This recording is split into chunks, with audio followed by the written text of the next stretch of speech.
Good evening, folks. This is Deb Delapiana, and this is a combination of a short take and a shut the fuck up. So let's talk a little bit here about Donald Trump's indictment yesterday. Now, you'll notice that compared to other indictments that have come down, there were only four counts. But that is Jack Smith understanding the gravity of these indictments here and him wanting this trial to be carried out prior to the election. And that's why it's being done this way. So let's talk about the four counts that we have. We're going to go over it briefly, just so everyone understands what they are. So the first count is a charge of conspiracy to defraud the U.S. government. So this is, two or more people who conspire together to break federal law or to defraud the U.S. government. It's pretty simple. And in this case, it is 6 people that Jack Smith is alleging. We know that there are 6 unindicted co-conspirators. They were also unnamed in the indictment, but we pretty much know who they are. So let's run down that list real quick. There are 3 attorneys. Okay, we believe those 3 attorneys are number 1, co-conspirator number 1, Rudy Giuliani. Number 2, John Eastman. Number 3, Sidney Powell. Then there's a guy named Jeffrey Clark who Trump installed wanted to install as the Attorney General. You'll remember that guy who was barely qualified enough to tie his shoes. And then there's Kenneth Chesebro, who was one of Trump's advisors. And then number 6 was the guy they couldn't figure out. And I thought it was this guy from the beginning, but I didn't say anything. Boris Epstein. So we'll get back to those people, but those are the 6 unindicted co-conspirators. What that allows Mr. Smith to do is to suggest that they cooperate or they will be charged as well. Okay, so the second charge, conspiracy to obstruct an official proceeding. Basically, he's being charged with obstructing the congressional confirmation. And actually, in his speech to his little minions out there, to the crowd, he directed the crowd in front of him to go to the Capitol as a means to obstruct the certification and pressure the VP, the vice president, who they also wanted to hang, if we remember correctly, to fraudulently obstruct the certification. The third charge, obstruction of an official proceeding. He is also charged with substantive obstruction of that proceeding and attempting to block Congress from certifying Biden's victory. Now, this has been used against several of the people who broke into the Capitol on the 6th of January, 2021. And while there is division among judges about just how to define that particular statute, I believe at least one judge said that they needed to be some kind of tampering with documents. Well, that's fine, because we have the fake elector scheme. That's exactly what that was. And then number 4, conspiracy against rights. Now, a lot of people wanted Trump charged under the Insurrection Act. Look, folks, we need to put this guy in prison, okay? And that has never been done before. And there is no precedent. There is no legal precedent to follow or nothing, all right? So this charge, the conspiracy against rights, was actually passed after the Civil War when white vigilantes tried to stop Black Southerners from enjoying their rights, among them voting.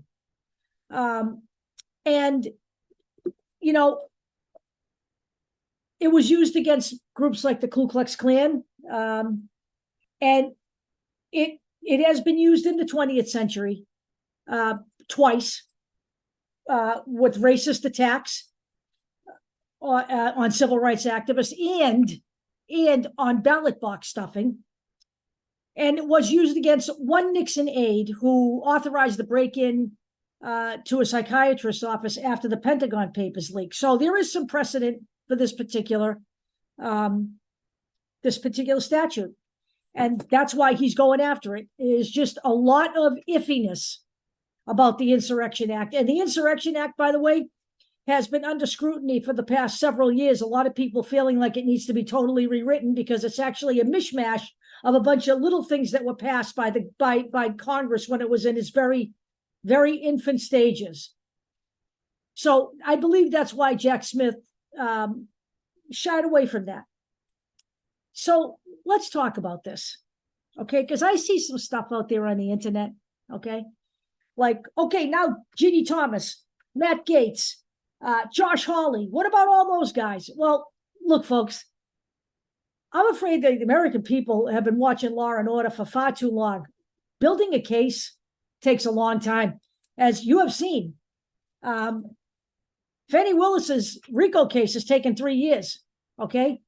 The documents case was short in comparison, but that case is a complicated case. We're not going to talk about that too much tonight. We'll talk about that in a little bit, about why that's not going to happen before the election. There's just too many things that have to happen. There are going to be a lot of pretrial meetings. Everybody who's going to have to look at the documents that Trump took, the highly classified ones, is going to have to go through some kind of a process to determine whether they can have security clearance for that. And if that doesn't work out, say Trump's attorneys don't meet that bar. If that's the case, then he's got to find new attorneys. That's going to take a long time, but that has to happen, okay? That case has to happen. This case is much more clear-cut, and this is why Jack Smith wants this. He's requesting a speedy trial. But what I'm hearing out there is this. Forget Josh Hawley, forget Matt Gaetz, forget Marjorie Taylor Greene. You know what? The quickest road to getting them out of the government is you voting. I'm going to say this again. We're going to go right back to square one. You're going to hear this from now until kingdom come, okay? To build a case to tie them into this conspiracy, it would require a huge leap and a huge paper trail. Josh Hawley running across the mall, raising his fist in, emotional support for the insurrectionists. That's not going to put him in jail. It's not going to take him out of office. Marjorie Taylor Greene voicing her support for the J6 insurrectionists. That's not going to remove her from office. It just isn't. Okay, you can't bring legal charges against somebody for that in a court. It'll never pass muster in a court. It'll be thrown out.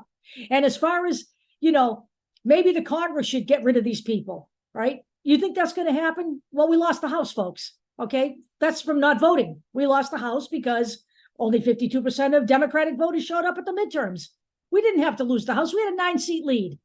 We got a no-seat lead right now, okay?